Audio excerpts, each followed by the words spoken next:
do Stranger Things. Vamos, vai, é esse vídeo mesmo, do Pinheiro.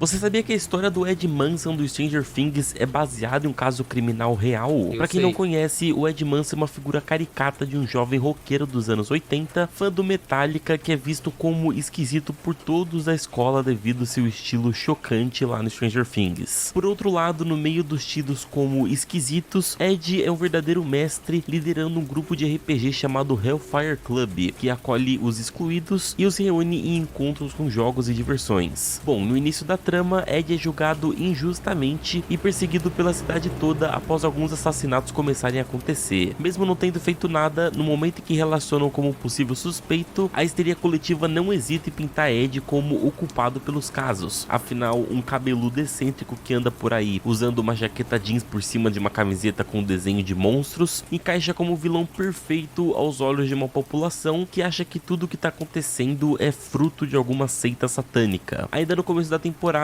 começa a rolar alguns boatos de que o grupo de RPG do Ed é na verdade um grupo ocultista que louva o diabo e que ele é o líder dessa seita. O resto vocês podem assistir na série, mas vou logo avisando que é uma história que revolta qualquer pessoa que preza pela justiça. Olá pessoas, eu sou o Pinheiro e sejam bem-vindos a mais um vídeo de casos criminais. Antes da gente começar, eu quero lembrar aqui pra vocês aquela coisa de sempre: deixa o like, se inscreva se você for novo por aqui e vamos discutir o caso aí nos comentários, beleza? Mas antes da gente ir pro assunto do nosso vídeo, vamos dar uma palavrinha do nosso patrocinador. Você sabe que dá pra comprar crédito direto na Steam usando o cartão de crédito, mas e se eu te falar que tem uma forma mais fácil de fazer isso e com desconto? Essa é a Gifts Bazaar, um site para vocês economizarem com gift card, e aqui a cada compra do código de R$100 da Steam, você economiza 5. No fim das contas, vocês sabem, isso faz uma boa diferença. E vocês podem economizar do mesmo jeito com todas as outras opções de gift cards que eles têm, desde jogos, serviços do dia a dia, aplicativos de entretenimento. Basta escolher qual você está precisando e olha a dica aqui: os cupons do League of Legends estão com 15% de desconto até o dia 22 de julho, então corre lá para poder garantir o seu e economizar uma grana. O link tá na descrição. Muito obrigado a Gifts Bazaar por patrocinar esse vídeo e agora vamos ao nosso assunto. Era mais uma quarta-feira comum em West Memphis, uma pequena cidade no Arkansas, quando no dia 5 de maio de 93, 3 garotos foram dados como desaparecidos. Seus nomes eram Steve Branch, Michael Moore e Christopher Byers. Os 3 tinham 8 anos de idade na época e o pai adotivo de Christopher, o John Byers, foi o primeiro a perceber o sumiço porque as crianças deveriam voltar juntas da escola, mas naquele dia elas nunca chegaram. Como não eram comuns casos de desaparecimento por lá, a vizinhança logo começou a se engajar no caso, relatando tudo o que sabiam. Alguns disseram ter avistado as crianças voltando juntas por volta das 6h30 daquele mesmo dia. Também ouviram o padrasto de Steve, o Terry Hobbs, gritando em busca dos garotos. O relato do último avistamento apontava que eles haviam passado pela região de Robin Hood Hills. No dia seguinte, as buscas começaram por toda West Memphis, com foco em Robin Hood Hills. Eis que durante a tarde, um dos policiais que ainda realizava as buscas avistou um sapato preto boiando no riacho. Esse riacho levou uma região de drenagem de Robin Hood Hills e um bosque isolado que fica entre o lava-jato Blue Beacon e a estrada 40 que leva até Memphis. Lá, o policial encontrou os corpos das 3 crianças em um estado assustador. As crianças estavam sem roupas e amarradas com seus próprios cadarços. A maioria das suas roupas estavam lá, viradas do avesso nas margens do riacho, e tudo indicava que Steve e Michael haviam se afogado, enquanto o corpo de Christopher apresentava grandes lesões, como se houvesse sido esfolado e mutilado, com seu pênis completamente decepado. A cena era horrível e, devido à inexperiência dos policiais de West Memphis para casos como esses, muitas evidências foram perdidas. Isso porque o local não tinha sido devidamente preservado e os corpos já haviam sido retirados da água. E também durante aquele dia, várias pessoas desconhecidas passaram pelo local e um dos investigadores inclusive fumou dentro da área restrita. Isso tudo tornou o caso muito mais complexo de ser analisado. tudo. A cidade estava muito em choque e revoltada com o que tinha acontecido, mas as análises eram muito controvérsias. Alguns especialistas falaram que as crianças tinham sido torturadas ali mesmo antes de morrer, outras falaram que elas morreram em outro local e depois foram levadas lá para perto do riacho, tudo para montar uma cena do crime falsa. A polícia disse que os danos nos corpos eram de facas, porém especialistas falaram que aqueles danos, aquelas feridas, tinham grandes chances de ser animais que apareceram ali na cena do crime depois que eles já morreram. Então tudo ficou muito confuso. E também um ponto importante, foi encontrado o DNA de esperma nas calças de uma das crianças. Bom, seja lá quem estivesse por trás de tudo isso, certamente que quando descoberta, essa pessoa seria a pessoa mais odiada de West Memphis.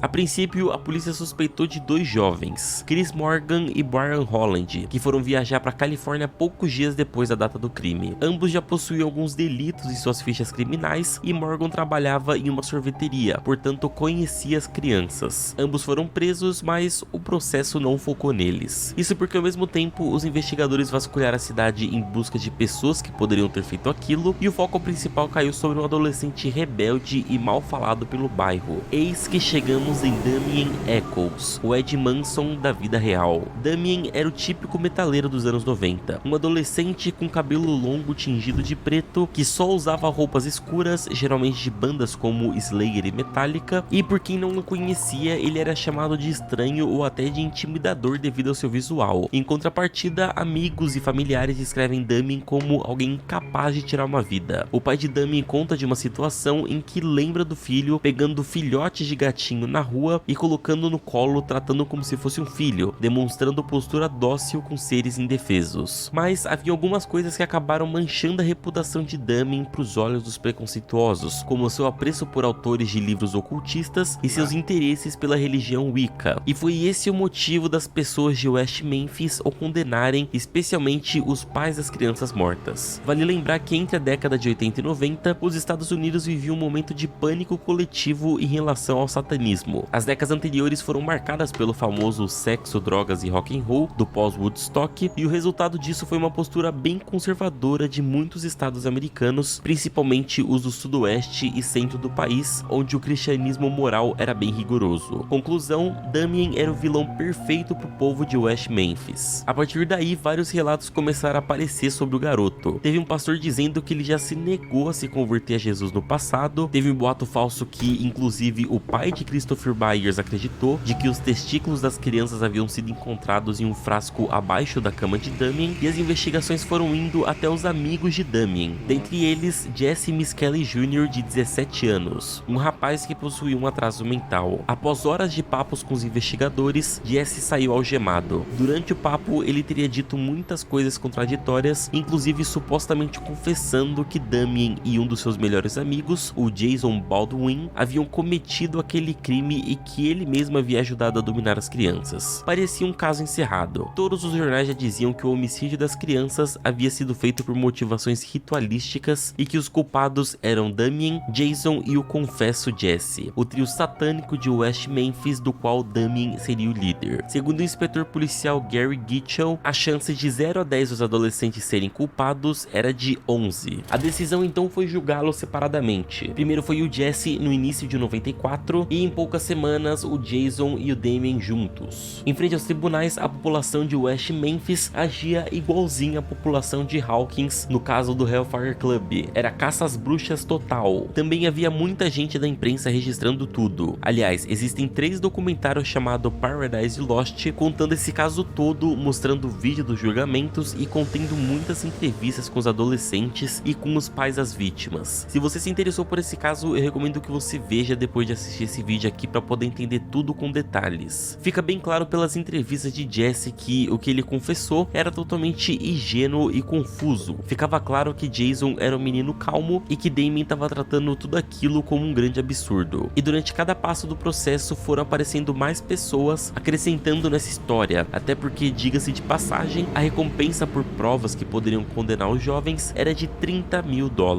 Uma mulher chamada Vicky Hutchesson chegou a dizer que ela participou de uma reunião de Wicca com o Damien e o Jesse e que na ocasião o Damien estava bêbado e confessou o crime em alto e bom tom. Também surgiram relatos que apontavam para outras pessoas, como de uma policial que disse que recebeu uma ligação de um restaurante na qual o funcionário dizia ter visto um homem sujo de lama e sangue usando o banheiro do estabelecimento no dia do crime, mas ela ignorou aquilo na época. Acontece que, a essa altura do campeonato, o foco não iria mais sair do suposto trio satânico. O pai adotivo de Byers, a criança esfolada, declarou que esperava que os mestres deles os levasse logo pro inferno e que no dia de suas mortes, ele iria louvar a Deus e mijar sobre seus túmulos em todos os dias 5 de maio. Inclusive, esse cara era bem cristão e se declararia tranquilamente como um cidadão de bem. Segundo Damien, a polícia procurou uma solução rápida e eles seriam os candidatos ideais porque eram diferentes. Jason disse: a declaração é falsa. Eles pensam que Damien pertencia a uma seita porque ele usava roupas do Metallica. Eu não estou envolvido em nada disso e sou incapaz de matar alguém. Durante o julgamento, o responsável pela defesa de Jesse, que também era especialista em falsas confissões, sugeriu que os policiais aproveitassem a baixa capacidade cognitiva do jovem para pressioná-lo e apavorá-lo no dia do interrogatório, o induzindo a dizer coisas específicas. E muita gente acredita que isso realmente aconteceu, já que todo o detalhe sobre a história que saiu da boca do Jesse era inconsistente e não se encaixava com as outras provas. Bom, no final foi decretada a prisão perpétua para Jesse, com um adicional de 40 anos por ter confessado um homicídio que, ao que tudo indica hoje, ele nunca cometeu. Para os habitantes de West Memphis, um já havia ido, agora faltavam 2. O julgamento de Damien e Jason focou bastante na parte deles serem uma seita satânica. Damien disse que tudo que ele sabia sobre o assassinato era o que tinha visto na TV e nas notícias. No documentário é visto que Damien estava esperando um filho com a sua namorada na época, que nasceu justo quando ele foi condenado. Ele teve a oportunidade de abraçar a criança e isso tá gravado. A cena é muito forte porque, ao final do julgamento, Jason foi condenado à prisão perpétua e Damien à pena de morte. Ainda no documentário é mostrado o embate de dramas entre as famílias das vítimas que queriam vingar as crianças e a família dos falsos acusados, que nessa altura do campeonato estavam desesperados. Análises futuras sugeriram que algumas marcas nos corpos das crianças poderiam ser mordidas, mas a arcada dentária não coincidia com nenhum dos adolescentes. O documentário também mostrou que, no final do julgamento, o Sr. Byers, o tal cidadão de bem, chegou a dar uma faca para a imprensa que continha um pouco de sangue. A HBO resgatou a arma e levou para análise dos peritos, que descobriram que o sangue era do próprio Byers. No futuro, ele declarou que deve ter usado a faca para fazer caça em algum momento. Um especialista analisou as fotos das crianças mortas e percebeu que haviam marcas de fivela na pele da criança Byers, sugerindo que ela havia apanhado em casa horas antes do desaparecimento. E lembra daquela mulher que disse ter ido em uma reunião de Wicca com Damien e com Jesse, onde Damien teria confessado o crime? Agora ela veio revelar que inventou tudo aquilo na época por causa da recompensa em dinheiro e porque foi coagida por policiais a cooperar para que não investigassem ela e a seu filho. Ela também disse que no dia em que visitou a delegacia, viu policiais fazendo piada com os 3 adolescentes e usando suas fotos como alvo de dardos. O tempo passou e os 3 jovens foram mantidos presos, com os dias contados para, dali a alguns anos, Damien ser executado. Vários artistas, em especial os músicos de rock, acreditavam que os rapazes eram inocentes e pressionaram a justiça para absolvê-los. Em 2007, Damien quis um novo julgamento porque já viu avanços tecnológicos que poderiam coletar amostras de DNA que demonstrasse que ele era inocente, e é claro que o DNA foi coletado e quando foi testado em laboratório indicou que nem Damien, nem Jason e nem Jesse eram os culpados. O chocante foi que nos cadarços usados para amarrar as crianças foi encontrado o cabelo de Terry Hobbs, o padrasto do pequeno Steve, que inclusive já tinha sua ficha manchada por assédios sexuais. Também foi encontrado o DNA de um amigo do Terry que guardava facas na casa dele. Nesse ponto, a opinião pública já tinha se invertido. A maioria agora acreditava na inocência dos adolescentes, já que haveriam provas mais consistentes apontando para várias pessoas além deles. O próprio pai da criança Byers disse que agora achava que o trio era inocente. Depois disso, a partir de 2010, as condenações do trio foram revisitadas e as novas narrativas foram consideradas. Em agosto de 2011, os 3 decidiram ceder a uma estratégia na legislação que consistia em confessar que era culpado só para trocar o resto das suas penas por serviços comunitários. Fazer esse acordo era a única forma de Damien não ser executado e para isso todos precisavam concordar. A cena presente na terceira parte do documentário é emocionante. Jason, o mais resistente ao acordo, disse que passou 1/3 da sua vida preso, mas que agora continuaria sendo judicialmente culpado se isso significasse liberdade condicional para todos e que por consequência que Damien não seria injustamente morto devido ao prazo da primeira condenação. Caralho. Os antigos amigos da adolescência se abraçaram no momento dessa decisão e enfim foram liberados. Jesse, que possuía o atraso mental hospital, se casou com a sua antiga namorada da adolescência, a qual nunca abriu mão dele, e ele também ingressou numa faculdade para poder virar mecânico. Jason, que só aceitou assumir a culpa do crime que não cometeu para poupar seu amigo, agora sonhava em virar advogado especializado em defender pessoas que forem justamente condenadas. Damien, que era mantido em uma prisão de segurança máxima, arrumou um romance à distância. A moça havia assistido os documentários e disse em carta que partiu o coração dela saber que havia tanta coisa errada e que ele estava passando a vida naquela situação. Ainda em carta, ela assumiu fazer o que estivesse ao seu alcance para fazer da vida de Damien um pouco mais suportável. Eles se casaram dentro da cadeia e a cerimônia foi a primeira vez que se encontraram pessoalmente. Ela nunca desistiu dele e após sua libertação, tudo indica que eles passaram a viver juntos em Nova York, onde moram atualmente. Hoje, Damien é artista e tem perfis bem ativos na internet, mantendo a mesma personalidade de Ed Manson que tinha em 1993.